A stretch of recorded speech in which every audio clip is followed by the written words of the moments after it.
Iran কখনো পারমাণবিক অস্ত্র তৈরি করতে পারবে না, এমনকি তাদের পরিশোধিত ইউরেনিয়ামের ভবিষ্যৎ কি হবে তা নিয়েও আলোচনায় বসবে।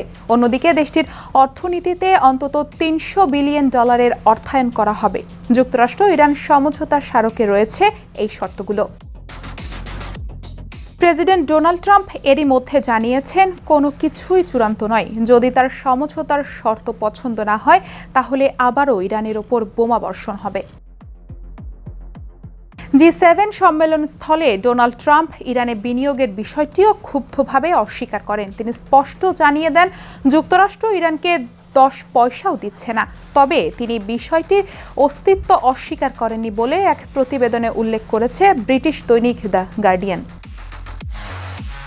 তবে ডোনাল্ড ট্রাম্প স্বীকার করেছেন যে যুক্তরাষ্ট্র ইরানের সমঝোতার কাঠামো বেশ শক্তিশালী। তিনি আরও জানান, আগামী 2-1 দিনের মধ্যে হরমুজ প্রণালী পুরোপুরি খুলে দেওয়া হবে।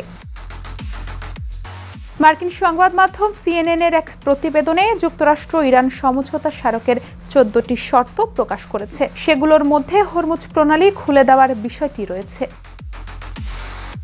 তবে CNN যে শর্তগুলো প্রকাশ করেছে সেগুলো পরে বদলে যাবে কিনা বা মূল চুক্তিতেও একইভাবে সব বলা হয়েছে কিনা তা এখনও স্পষ্ট নয়। খোদ CNN-ই বলেছে, যুক্তরাষ্ট্র ও ইরানের কর্মকর্তারা চুক্তি নিয়ে গোপনীয়তা রক্ষা করে যাচ্ছেন। এদিকে হোয়াইট হাউসের এক মুখপাত্র দাবি করেছেন, CNN-এর প্রকাশিত শর্তগুলোর সঙ্গে মূল সমঝোতার মিল নেই। অবশ্য ইরানের জন্য পারমাণবিক শর্ত ও $300 বিলিয়ন তহবিলের অর্থায়নজনিত বিষয়গুলো সমঝোতায় রয়েছে বলে জানিয়েছেন ওই মুখপাত্র।